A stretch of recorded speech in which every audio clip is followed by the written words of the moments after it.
এই মুহূর্তে আমরা সবাই আছি সোয়ার গায়ে হলুদের অনুষ্ঠানে। তো এখন হচ্ছে বরকনেকে হলুদ দেওয়া হবে, আর এইদিকে সমস্ত গেস্টও চলে আসছে। তো সবাই আজকে হলুদ শাড়ি পরে এসেছে, তো সবাইকে দেখতে খুব সুন্দর লাগতেছিল।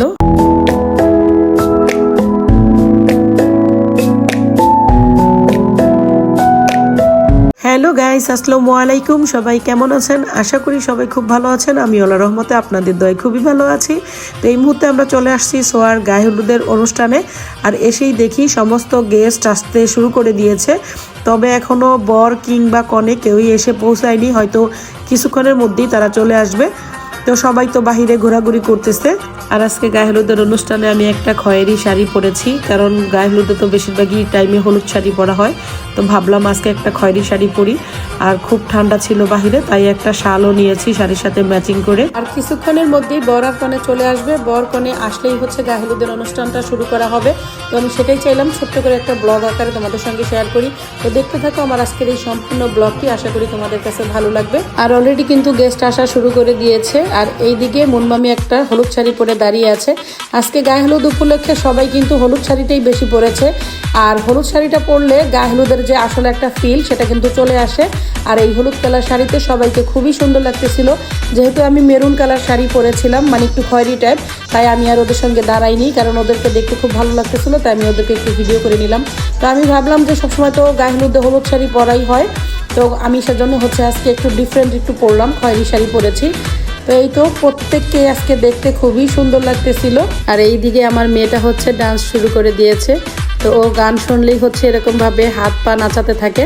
তো ও হচ্ছে নাচতেছিল, তাই আমি ওকে একটু ভিডিও করে নিলাম। আর এইদিকে হচ্ছে সবাই বরকনের জন্য ওয়েট করতেছে, তারা এখনো এসে পৌঁছায়নি। আজকে আমি আর মিম দুজনেই একই কালারের শাড়ি পরেছি, খয়েরি শাড়ি, তাই ভাবলাম যে দুজনে একসাথে একটা ছবি তুলে নিই। তো অবশেষে চলে আসলাম স্টেজের কাছে। এই হচ্ছে আজকের গায়ে হলুদের স্টেজ। আর এখানে কিছু ফ্রুটস দিয়ে সুন্দর করে ডেকোরেশন করা হয়েছে, আর পায়েসের ভিতরে আনার দিয়ে হলুদ ছোঁয়া লেখা হয়েছে। তো সব কিছুই রেডি, শুধুমাত্র বর আর কনের আসার অপেক্ষায়। এখনও তারা এসে পৌঁছায়নি। যেহেতু বর আর কনে আসতে এখন একটু লেট আছে, তাই হচ্ছে আমরা সবাই মিলে একটু ফটোশ্যুট করতেছিলাম। তো এখন হচ্ছে মুনমামি ছবি তুলতেছে। অবশেষে দীর্ঘ অপেক্ষার পর আজকের এই অনুষ্ঠানের গায়ে হলুদের কন্যা সোয়া কিন্তু এসে পৌঁছেছে, তবে বর এখনো আসেনি। তো কিছুক্ষণের মধ্যেই সোয়া হচ্ছে হলুদের স্টেজে বসবে, হলুদের অনুষ্ঠান শুরু করা হবে। তো হলুদ দেওয়ার আগেই হচ্ছে কনে সবার সাথে একটু ফটোশ্যুট করে নিচ্ছিল। তো আমরাও ছবি তুলতেছিলাম। এটা হচ্ছে কনের একমাত্র ছোট খালামণি, সে আমার মামি হয়। তো মামির সঙ্গে আমিও একটু ছবি তুলে নিলাম। তো এই মুহূর্তে হলুদের অনুষ্ঠান শুরু হয়ে গেল। তো প্রথমেই হচ্ছে কনের বাবা মা এবং ভাই বোনেরা হলুদ দিতে গিয়েছে। তো এখানে হচ্ছে কনেরা 3 বোন এবং 2 ভাই আর বাবা মা একসাথে আছে। তো আমি খুব সুন্দর একটা মেমোরি হিসাবে এটাকে ভিডিওতে ধারণ করে নিলাম। তারা হচ্ছে কনেকে হলুদ দিচ্ছে।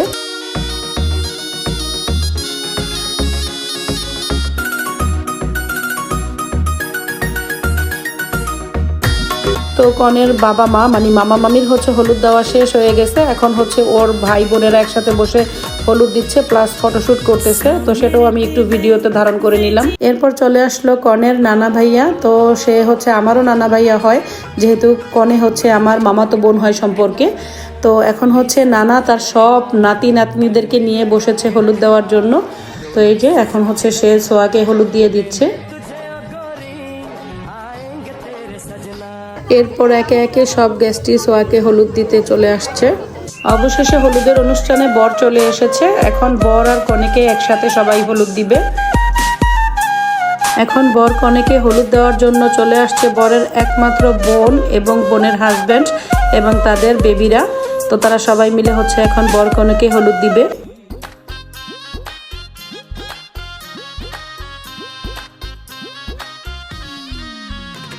আর এখন চলে আসছে কনের একমাত্র ছোট্ট খালামণি এবং খালামণির হাজব্যান্ড।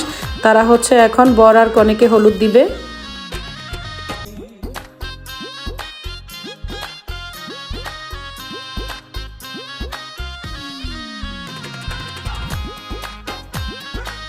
আর এখন চলে আসছে কনের কাজিন, মানে এই খালামণিরই মেয়ে আদিবা। ও হচ্ছে এখন বর কনেকে হলুদ দিবে।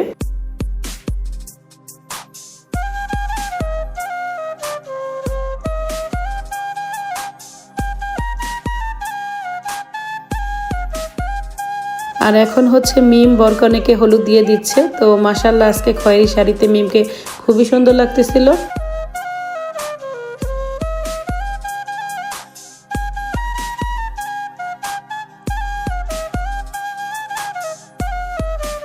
তো এই মুহূর্তে চলে আসছি খাওয়া দাওয়া করার জন্য। আর আজকে গায়ে হলুদে খাবারের মেনু ছিল বিফ বিরিয়ানি।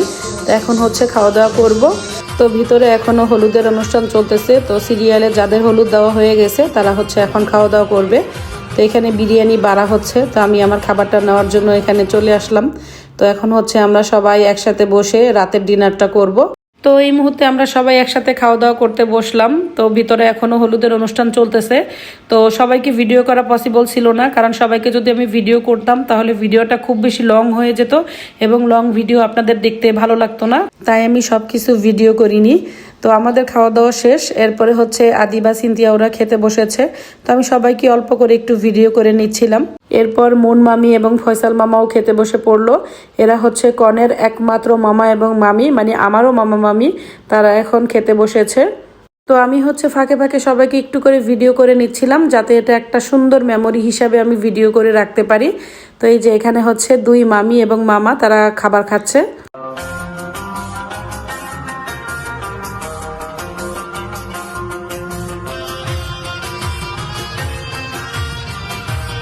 তো মোটামুটি সবারই খাওয়া দাওয়া শেষ। সবাই এখন ঘুরতেছে, রেস্ট নিচ্ছে। আর এইদিকে অসীম সবার শেষে এসে খেতে বসেছে। তো আজকের মতো গায়ে হলুদের অনুষ্ঠান প্রায় শেষের দিকে, খাওয়া দাওয়া তো কমপ্লিট। তো যাদের বাসা একটু দূরে তারা হচ্ছে অলরেডি বিদায় নিয়ে চলে গেছে। যেহেতু অনেক রাত্র হয়ে গেছে, আমরাও কিছুক্ষণের মধ্যে বিদায় নিয়ে চলে যাব। সবাই হচ্ছে যাওয়ার জন্য প্রস্তুতি নিচ্ছি আর কি। তো আমি আশা করি আমার আজকের এই ছোট্ট ব্লগটি আপনাদের কাছে ভালো লেগেছে। তো দেখা হবে পরবর্তীতে নতুন কোনো ব্লগে। সেই পর্যন্ত সবাই ভালো থাকুন, সুস্থ থাকুন। আজকের মতো সবাইকে বিদায় জানাচ্ছি। খোদা হাফেজ।